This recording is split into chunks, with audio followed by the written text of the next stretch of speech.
Hello, myself Sri Prabhat, and today I would be discussing about supply chain management of a German-based company, Aldi.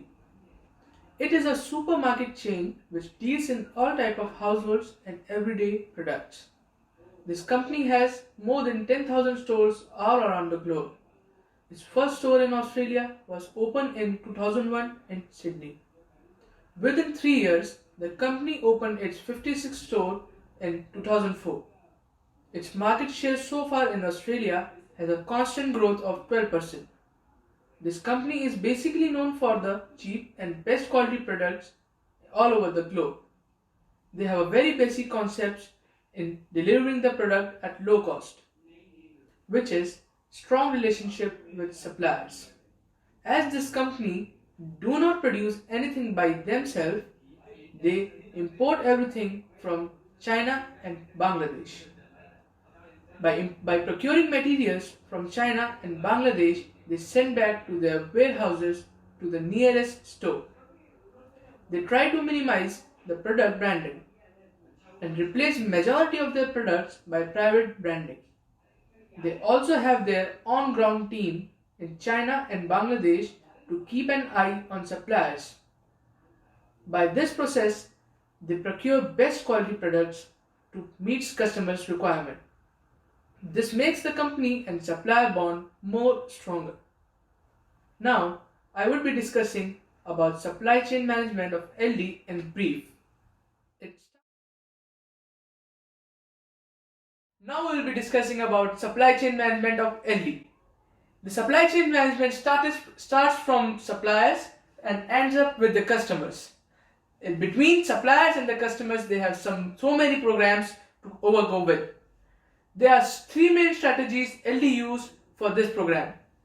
First of the strategy is social monitoring program.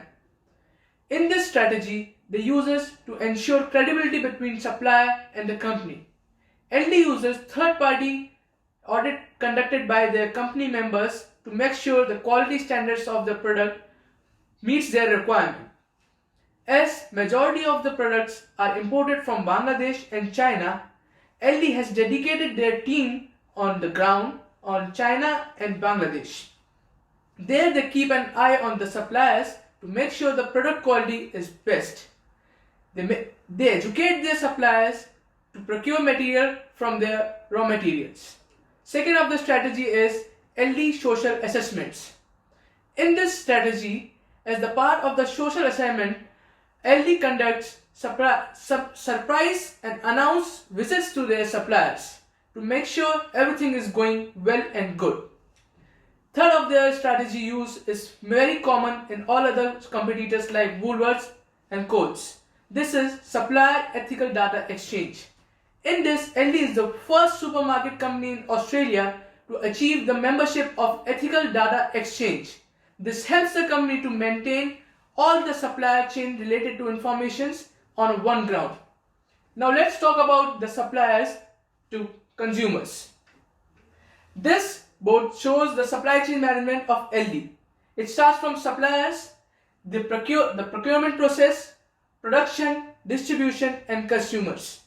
Suppliers, they go as we have already know that they procure material from other companies, they import there from to the ground, procurement through air, and production. The production means they do not use the same brand, they use their private branding strategy, Aldi. Then comes the distribution. They distribute after procuring the material, they distribute it to the retail shops of Aldi, and from there the customer take their product at a very low price. This makes Aldi to supply goods at a very good and cheap price. Now let's talk about money flow. Money flows from consumer to distribution, distribution to production, production to procurement, and then to the supplier. This is how the money flows from the customer to the supplier. This is how Aldi manage its supply chain management to meets the consumer requirements.